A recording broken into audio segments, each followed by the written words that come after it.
Nothing can write God's law upon our hearts but the finger of God. There it is then that we must gather as the only place of safety. There the work is to be done. And it is there we find our enemy. But people too generally, looking outwardly to find God, and in this outward looking, they are told about a devil, some monstrous creature, some self-existing creature that is terrible in power. Now all this seeking to know God, and this devil, the serpent without, is the work of darkness, superstition, and tradition.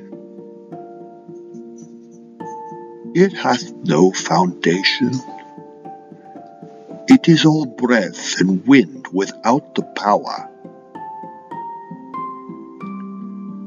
We need not look without for enemies or friends, for we shall not find them without.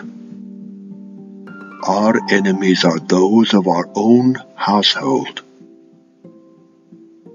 Our own propensities and unruly desires are our greatest, and I may almost say, our alone enemies.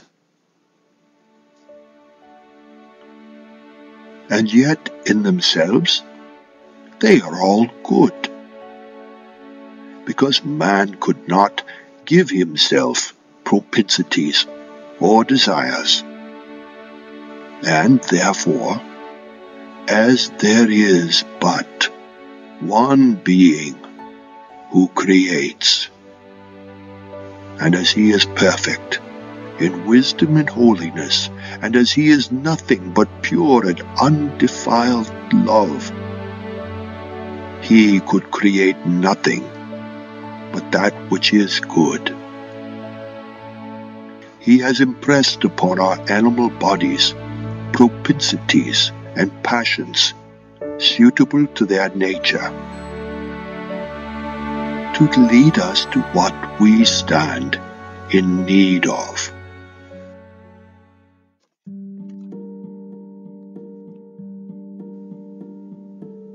You would find you were never tempted by a devil without you, but by a devil within you. Man is a being who is made a free agent, and with propensities out of which he is to grow up into a more glorious state.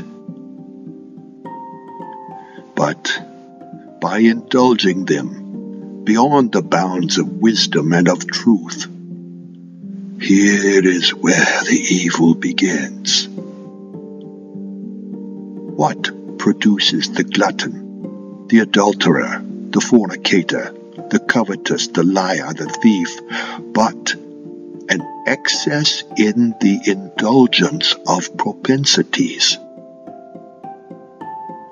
We should always keep within the limits of truth and wisdom, and never suffer our propensities or desires to carry us beyond what God, in His wisdom, intended to our limits.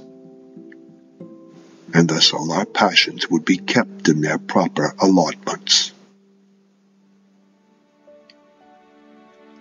How then shall we undertake to give a brother or a father a belief? If we do it, what wicked and presumptuous creatures we are, because we take the place of God. We assume the place of God when we tell our brother, "This is the right way. My opinion is just right, and if thou do not come into it, thou art a heretic. Here now contention and discord would enter, but on the contrary, were they under the influence of brotherly love, they would be willing to say, each to the other, mind thy own business. Thy Father hath given thee thy portion, and let it be what it may, be thou faithful. Do not mind me. I am not to be thy teacher. I am not to be an example to thee, any further than my example corresponds with what God commands thee to do.